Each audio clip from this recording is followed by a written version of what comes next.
짧으면 한 달, 길면 1년, 2년 뒤에도 또 가상계좌에 입금했던 사람들은 경찰관을 따라가야 되는 그런 현상이 생기는 겁니다. 안녕하세요. 대담한 정책의 유재은입니다. 지난 4월 강남 학원가에서 학생들에게 마약 음료를 나눠준 사건 뉴스에서 보셨나요? 요즘은 마약 범죄가 우리의 평범한 일상까지 위협하고 있죠. 그래서 준비했습니다. 마약 범죄의 실태에 대해서 낱낱이 파헤쳐 보겠습니다.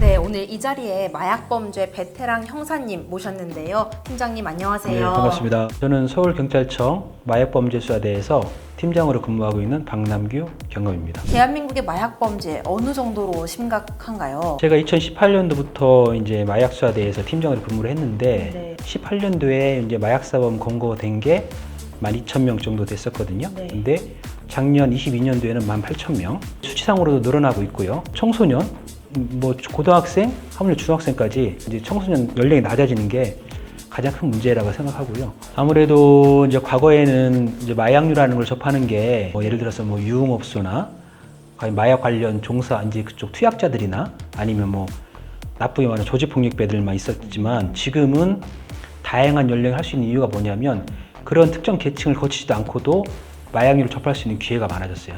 최근에 온라인 SNS, 특히 가상화폐 활용한 마약 거래도 굉장히 많이 늘어나면서 마약 범죄가 더 간교하고 또 은밀하게 이루어지는 것 같아요. 상대방이 광고를 하기를 가상계좌로 코인을 입금하면 추적이 안 된다고 광고를 하니까 또 그런 유혹에 빠져서 코인을 입금을 하는 거거든요. 그러나 경찰은 네. 경찰뿐만이 아니고 우리나라 그 정보 시스템 자체는 아무리 그렇게 해도 그걸 추적할 수 있는 시스템이 돼 있고 실제 추적을 해서 그 가상계좌에 입금했던 사람들을 검거를 하고 있어요. 내가 지금은 잡히지 않았지만 짧으면 한 달, 길면 1년, 2년 뒤에도 그 가상계좌에 입금했던 사람들은 경찰관을 따라가야 되는 그런 현상이 생기는 겁니다. 결국은 우리나라 그런 단단한 시스템에 의해서 네네네. 또 경찰분들의 노고에 의해서 반드시 잡힌다.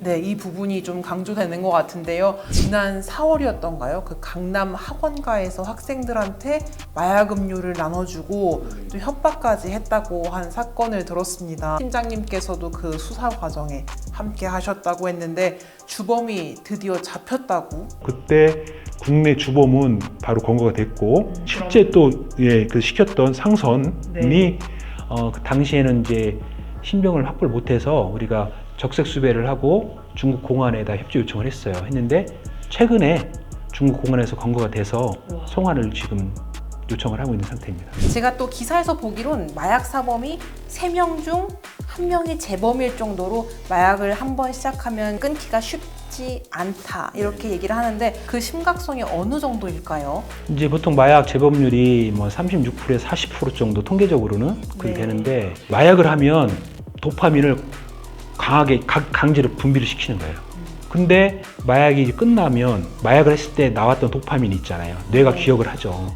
그러니까 다시 그거를 하고 싶은 거죠. 뇌에서. 이렇게 하다 보면 중독이 되고 나중에는 이게 보상회로인데 약을 통해서 강제로 분비를 하니까 뇌가 망가지는 거죠. 그만큼 중독성이 강하죠. 굉장히 심각한 네, 것 강한 같습니다. 거예요. 미국의 좀비 거리, 좀비랜드라는 그런 영상을 봤습니다. 근데 펜타닐이라는 그 마약을 투약한 사람들이라고 해요. 보통 펜타닐이 진통성 마약이거든요. 진통제 마약인데 겉으로 볼 때는 가만히 서 있는 것 같지만 그 안에서 많은 이제 활동을 하는 거예요. 쾌감을 느끼고 쾌락을 느끼고. 근데 우리나라 같은 경우에는 약간 펜타닐이 들어와 있지만 성향이 달라요. 우리나라는 의료용 마약류 펜타닐이 들어와 있어요. 패치제로 해서. 이것도 되게 강도 높단 말이죠. 이 의료용인데 악용된다는 게 너무너무 네네네네. 안타까운 것 같습니다. 어떤 마약 사범이 한 얘기를 들었는데 마약은 나 혼자 한 건데 왜 처벌하냐 이런 말을 했다고 해요. 근데 이 대담한 질문에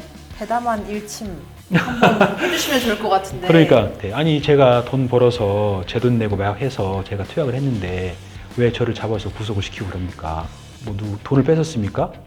뭐 사기를 쳤습니까? 그렇게 얘기하는 사람이 있어요. 실제적으로 있었고 우울증이나 공황장애를 겪는 마약 사람이 꽤 많아요.